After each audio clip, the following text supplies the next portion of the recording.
Hallelujah hallelujah. Shalom प्रियो, प्रभु यीशु मसीह के नाम में एक बार फिर आज की शाम आप सभी का स्वागत है मेरे channel Rakshit Joseph pray for everyone में। परमेश्वर पिता आपको बहुत ऐद की आशीष दे और आपको भला चंगा रखे। जिस परमेश्वर ने आपको यहाँ तक संभाला उसकी स्तुति आराधना करें, उससे प्रार्थना करें, उसके वचनों को पढ़ें और उसके चरणों में रहें, क्योंकि वो आपकी निराशा और हताशा को, बंधनों को तोड़ने में सामर्थ्य, वो आपके जीवन में अद्भुत आश्चर्य कर्मों को करने वाला परमेश्वर है। बहुत सारे लोग इन दिनों में अकेलेपन को महसूस कर रहे हैं, बहुत सारे लोग बंधुआई में हैं, निराशा में हैं, बहुत सारे लोगों के जीवन में चिंताएं हैं। बहुत सारे लोग मुझे व्हाट्सएप पर बोलते पाजी साहब हमारे मैरिज के लिए प्रार्थना करें। बहुत सारे लोग बोलते पाजी साहब हमारे लिए प्रार्थना करें, हम कर्ज में हैं। बहुत सारे लोग अपने बच्चों के लिए प्रार्थना विनती और निवेदन को भेजते हैं। बहुत सारे लोग इन दिनों में बीमारी के बिछौनों पर हैं, हम उनके लिए भी प्रार्थना करेंगे। आज की शाम हम प्रार्थना करेंगे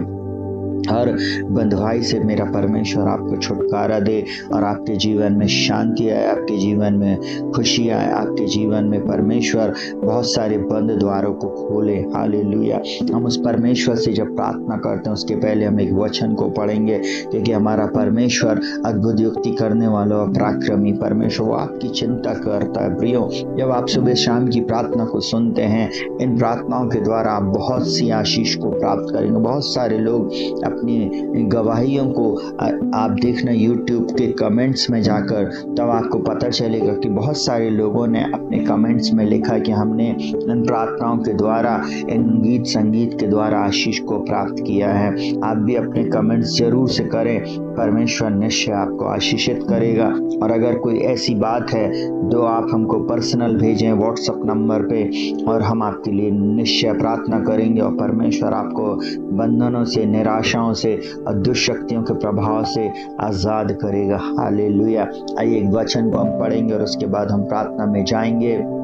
इफिसियों की पत्री उसका 3 अध्याय और उसका 20वां वचन इस प्रकार से बोलता, अब जो ऐसा सामर्थ्य है कि हमारी विनती और समझ से कहीं अधिक काम कर सकता है, उस सामर्थ्य के अनुसार जो हम में कार्य करती है। हालेलुया। उस प्रियो, मैं आप लोगों को एक बात को बताना चाहूँगा, हमारा परमेश्वर ऐसा सामर्थ्य है, ऐसा सामर्थ्य मतलब ऐसा सामर्थ्य है जिसने शद्रक, मेशक और अबेदनगो को आग के भट्टे में से बचाया, जिसने पौलुस और सिलास को जो बंदी गृह में, जिनके पैरों को काठ में ठोक दिया गया था और उनके हाथों में बेड़ियों को बांध दिया गया था, वो परमेश्वर की जब बंदी गृह में आराधना कर रहे थे, स्तुति कर रहे थे, तब परमेश्वर ने उनको छुटकारा दिया।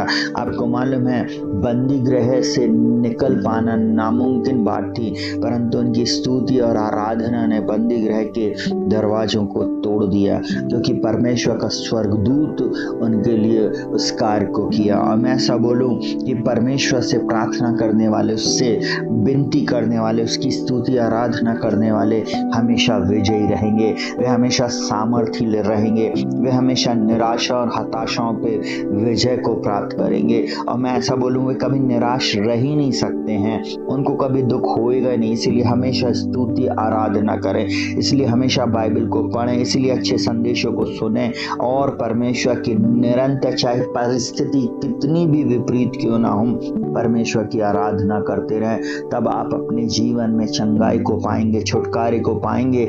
जो बेटा, जो बेटी आपका अभी तक नहीं बचे वे बच जाएंगे। आपके जीवन में परमेश्वर नए द्वारों को, नए मार्गों को खोलेगा और आप नहीं समझ सकते हैं जिन जिन बातों के लिए आप प्रार्थना कर रहे हैं, उन प्रार्थना का उत्तर भी आपको मिलेगा। मैं ऐसा बोलूं प्रिय भाई बहनों, अभी तक आप चिंता करके अपने शरीर में आप नाना प्रकार की बीमारियों को ला रहे थे, परंतु चिंता करने से कोई मतलब नहीं है। परमेश्वर का जीवित वचन है, उसमें प्रतिज्ञाएं हैं, इन प्रतिज्ञाओं को लो और इनको हाथ उठाओ। अब बोलो, घोषणा शुरू करो, प्रभु आप जो ऐसे सामर्थ्य हैं जो हमारी प्रार्थना, विनती, निवेदन से कहीं अधिक काम कर सकते हैं, उस सामर्थ्य के अनुसार जो मुझ में कार्य करता है। बोले प्रभु आपकी सामर्थ्य मुझ में काम करती है और क्या सामर्थ्य है। उसी का आत्मा जिसने मसीह को मुर्दों में से जलाया वो आपको भी जलाएगा। वो आपकी विपरीत परिस्थिति को जला देगा।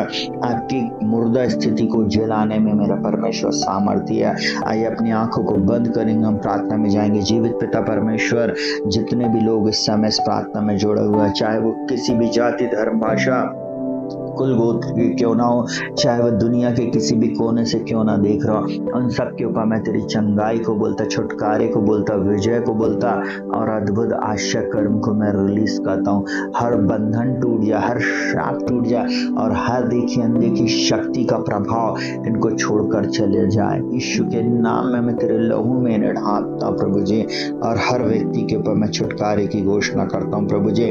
हर वो व्यक्ति जो इस समय प्रार्थना में जुड़ा हुआ है, हाँ और आमीन में हमारे साथ प्रार्थना करता प्रभु जी, इनकी परिस्थितियां बदल जाएं प्रभु। जिनके पास संतान नहीं है आप उनको संतान देना, जिनके पास जॉब नहीं है उनके लिए मैं नई और अच्छी जॉब को मांग लेता। जितने बच्चे पढ़ाई कर रहे हो, जो एग्जाम दे रहे हैं प्रभु जी, कॉलेज का एग्जाम दे रहे हैं, इंजीनियरिंग का एग्जाम दे रहे हैं, ओ प्रभु जी आगे पढ़ने के लिए एग्जाम दे रहे हैं, उनको अच्छी ज्ञान बुद्धि समझ देना प्रभु जी, और नए द्वारों नए मार्गों को खोल देना प्रभु।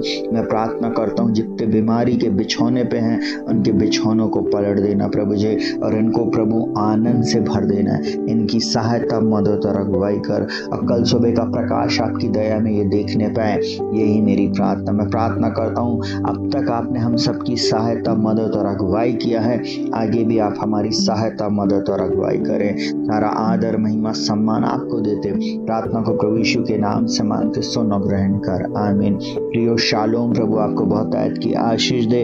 आप सभी को धन्यवाद, आप हमारे साथ जुड़े हुए हैं और आपने हमारे चैनल को सब्सक्राइब किया।